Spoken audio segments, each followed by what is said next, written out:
Welcome to big TV. 2022లో release అయిన Bhama Kalapam web series కి మంచి రెస్పాన్స్ వచ్చింది.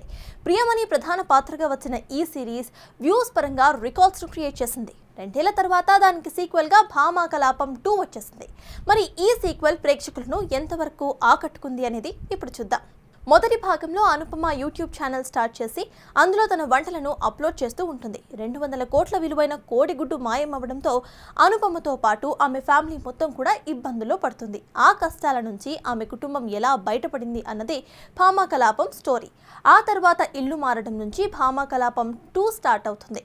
ఇతరుల విషయాలను పట్టించుకోనని భర్తకు మాటిచ్చి యూట్యూబ్ ద్వారా వచ్చిన ఆదాయంతో అనుపమ ఘుమఘుమ అనే రెస్టారెంట్ను ప్రారంభిస్తుంది.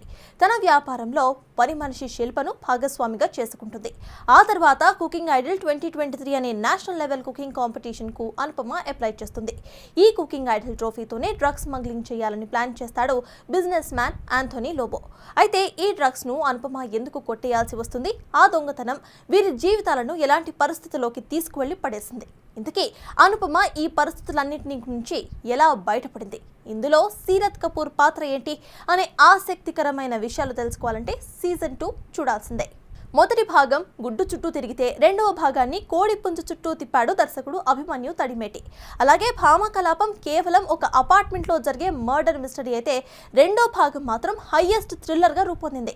అనుపమ, ట్రోఫీ, పోలీస్ ఆఫీసర్ కథలు సమాంతరంగా కొనసాగుతాయి. ఈ 3 కథలు కలిసిన పాయింట్ నుంచే కథ వేగం పుంజుకుంటుంది.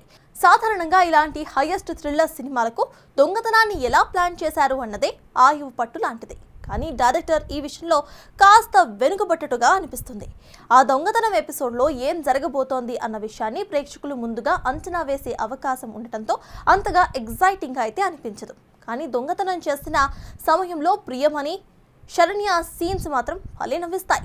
అక్కడక్కడ కొన్ని సన్నివేశాలు సాగదీసిన ఫీలింగ్ కూడా వస్తూ ఉంటుంది. ప్రేక్షకుల సహనాన్ని పరీక్ష కూడా పెడతాయి. వాటిని కట్ చేసి ఉంటే కాస్త క్రిస్ప్గా ఉండేది. కానీ లెంత్ కోసమే ఉంచారన్నట్టుగా ఆ సన్నివేశాలతో ఆడియన్స్కు చిరాకు తెప్పించాడు డైరెక్టర్.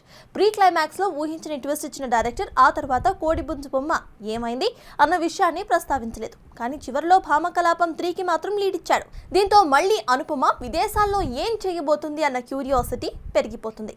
అయితే ప్రియమణి దొంగతనానికి వెళ్లే ముందు వచ్చే ఒక సన్నివేశంతో క్లైమాక్స్లో ఏం జరగబోతుందో ముందే అర్థమైపోతుంది. ఇక నటీనటులు, సాంకేతిక బృందం గురించి చూస్తే సినిమా 1 విమెన్ షో అని చెప్పుకోవచ్చు. ఈ పాత్ర ప్రియమణి కోసమే పుట్టిందా అన్నట్టుగా ఉండగా ఆమె కూడా ఇంటెలిజెంట్ హౌస్ వైఫ్ పాత్రలో ఒదిగిపోయింది. శరణ్య ప్రదీప్ ది మంచి ప్రాధాన్యత ఉన్న పాత్ర, బాగా నవ్విస్తుంది. ఇక సీరత్ కపూర్ పాత్రకు మాత్రం పెద్దగా ప్రాధాన్యత లేదు. అసలే ఆఫర్స్ లేని ఈ అమ్మడు ఇలాంటి క్యారెక్టర్స్ చేస్తే ఆ తర్వాత కూడా ఇలాంటి పాత్రలకి పరిమితం కావాల్సి వస్తుంది. ఇంతకుముందు హీరోయిన్గా నటించిన ఈ అమ్మడు ఇప్పుడు కేవలం సైడ్ క్యారెక్టర్స్కి మాత్రమే అంకితం అయిపోయింది. ఇది ఆమె కెరియర్కు ఏ మాత్రం ఉపయోగపడే ఛాన్స్ అయితే కాదు. గ్లామర్కే పరిమితం అయిపోయింది. మిగతా నటీనటులు తమ పాత్రలకు సరైన న్యాయం చేశారు. ఈ సినిమాకు ప్రశాంత్ ఆర్ విహారీ అందించిన బ్యాక్గ్రౌండ్ మ్యూజిక్ చాలా బాగుంది. సినిమాటోగ్రఫర్ దీపక్ పనితీరును మెచ్చుకోవాల్సిందే. నిర్మాణ విలువలు కూడా మొదటి పార్ట్ కంటే చాలా బాగున్నాయి. ప్లస్ పాయింట్స్: ప్రియమణి, కొన్ని ట్విస్ట్లు, సాంకేతిక బృందం. మైనస్ పాయింట్స్: కొన్ని సన్నివేశాల సాగదీత, ప్రెడిక్టబుల్ క్లైమాక్స్.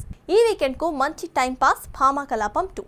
ఫ్యామిలీతో కలిసి సరదాగా ఆహాలో చూసేయండి. బిగ్ టీవీ ఇస్తున్న రేటింగ్ థమ్స్ అప్.